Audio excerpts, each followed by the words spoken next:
കേരളത്തിൻ്റെ അഭിമാനമായിരുന്ന ശംഖുമുഖം ബീച്ച് വീണ്ടും പൂർണ്ണമായും കടലെടുത്തു. ലൈക്ക് ചെയ്ത് സബ്സ്ക്രൈബ് ചെയ്ത് കാണുമോ? ഇഷ്ടപ്പെട്ടാൽ കൂടെ കൂട്ടണേ. തിരുവനന്തപുരം എന്ന് കേൾക്കുമ്പോൾ നമ്മുടെ മനസ്സിൽ ആദ്യം ഓടി വരുന്നത് ശംഖുമുഖം ബീച്ചും കോവളം ബീച്ചൊക്കെ ആയിരുന്നു. ഇന്ന് ഈ ബീച്ചിൻ്റെ അവസ്ഥ കണ്ട് നോക്കിക്കേ. ബീച്ച് എവിടെയെന്ന് പോലും അറിയില്ല. തിരുവനന്തപുരംകാരല്ലാത്തവർ കൊല്ലം, പത്തനംതിട്ട ജില്ലകളിൽ നിന്നൊക്കെ അവരുടെ സ്വന്തം കുടുംബക്കാരെയും അല്ലെങ്കിൽ അയൽവക്കക്കാരെയൊക്കെ കൊണ്ട് എയർപോർട്ടിൽ വിടാൻ വരുന്നവർ അവരെയൊക്കെ വിട്ട് കഴിഞ്ഞിട്ട് ഈ ബീച്ചിലായിരുന്നു, ശംഖുമുഖം ബീച്ചിലായിരുന്നു ആദ്യം വരുന്നത്. ഈ ബീച്ചിലും വെള്ളത്തിലും ഇറങ്ങി കരഞ്ഞിട്ടാണ് അവർ സ്വന്തം വീട്ടുകളിലേക്ക് പോയിക്കൊണ്ടിരുന്നത്. ഇന്ന് ആ സ്ഥാനത്ത് ഈ ബീച്ച് എവിടെയാണെന്ന് പോലും അറിയത്തില്ല. കണ്ടില്ലേ, ബീച്ചില്ല, റോഡില്ല, ബീച്ചിൻ്റെ സൈഡിൽ നിന്ന് വീടുകളില്ല, എല്ലാം വെള്ളം കൊണ്ടുപോയി. വർഷാവർഷം ഈ വെള്ളം കയറാണ്ടിരിക്കാൻ വേണ്ടി പല പണികളും ഗവൺമെൻറ് ചെയ്യുന്നുണ്ട്. കോടാനുകോടികളാണ് മുടക്കുന്നത്. നല്ല രീതിയിൽ ചെയ്യുവാണെങ്കിൽ ഇതേപോലെ ബീച്ചും തീരം ഒന്നും കടലെടുക്കത്തില്ല. അത് നല്ലപോലെ ചെയ്യുന്നില്ല. എല്ലാവരും ഈ അത്രയും കോടികൾ കടലിലേക്ക് ഒഴുക്കി വിടുകയാണ് ചെയ്യുന്നത്. നല്ല രീതിയിൽ ചെയ്ത് നോക്കി കണ്ടും ചെയ്യുമായിരുന്നെങ്കിൽ ഇതേപോലെ സംഭവിക്കത്തില്ലായിരുന്നു. തീരദേശ സംരക്ഷണത്തിന് വേണ്ടി മുടക്കുന്ന കോടികളിൽ പകുതിയും പോകുന്നത് ഉദ്യോഗസ്ഥരുടെയും കോൺട്രാക്ടേഴ്സിൻ്റെയും ഒക്കെ പോക്കറ്റിലേക്ക് തന്നെയാണ്.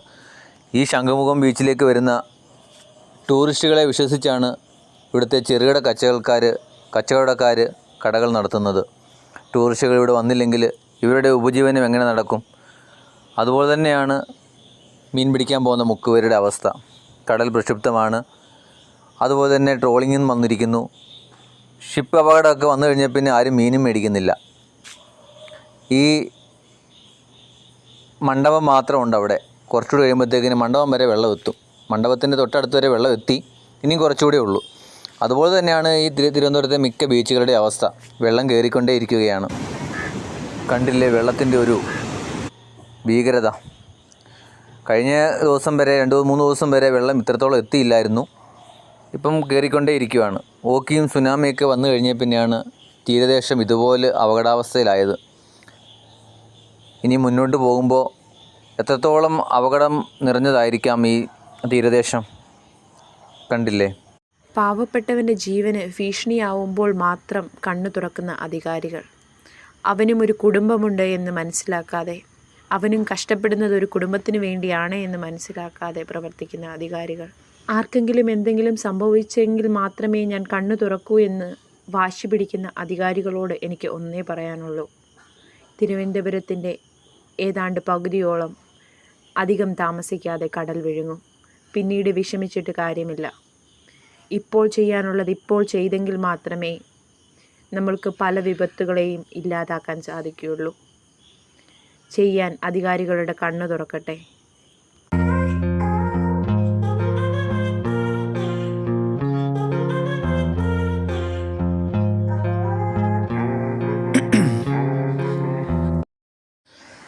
ഇത് നമുക്കെല്ലാവർക്കും അറിയാവുന്ന ഒരു സ്ഥലമാണ്.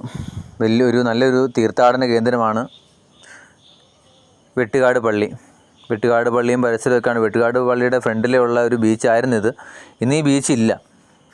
ഒരു ഓക്കിയും ഒക്കെ വന്നു കഴിഞ്ഞാൽ പിന്നെ ബീച്ച് പോയി. ഇപ്പം കുറച്ചുകൂടെ ബീച്ച് ഇല്ലാണ്ടായി. കഴിഞ്ഞ വയ്ക്ക് ഞങ്ങളിവിടെ പോകുമ്പം കുറച്ച് നേരമൊക്കെ അവിടെ പോയി ഇരിക്കായിരുന്നു. ഇപ്പം കടലുള്ളിലോട്ട് കയറി തുടങ്ങി. കരയില്ല ഇപ്പം. ഇതേപോലെ മഴ നിൽക്കുവാണെങ്കിൽ, മഴയും കാറ്റുമൊക്കെ നിൽക്കുവാണെങ്കിൽ പള്ളിയുടെ ഫ്രണ്ട് വരെ, മുറ്റം വരെ വെള്ളം കയറുമായിരിക്കാം. കണ്ടില്ലേ, ഇതൊക്കെ കെട്ടിത്തിരിച്ച് സംരക്ഷണ ഭിത്തിയൊക്കെ കിട്ടുമായിരുന്നെങ്കിൽ ഇതേപോലെ വെള്ളം കയറത്തില്ല. ഈ വെട്ടുകാട് പള്ളിയുടെ അടുത്തുള്ള വീടുകളൊക്കെ നശിച്ചു പോയിട്ടുണ്ട്. ഈ ഒരു മഴയിൽ 2-3 വീടുകളൊക്കെ നശിച്ചു പോയിട്ടുണ്ടെന്ന് നമ്മൾ ന്യൂസ് കണ്ടു. ഞങ്ങൾ പോയി കണ്ടില്ല. അതേപോലെ കടൽ പ്രക്ഷുബ്ധമാണ്.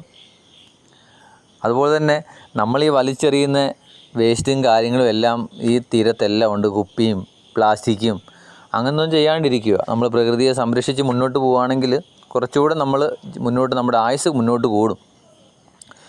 ഈ കടലിൽ ഷിപ്പ് മറിഞ്ഞു കഴിഞ്ഞാൽ പിന്നെ അതിൻ്റെ കുറേ വേസ്റ്റും കാര്യങ്ങളും എല്ലാം കടൽ തീരത്തോട്ട് വരുന്നുണ്ട്.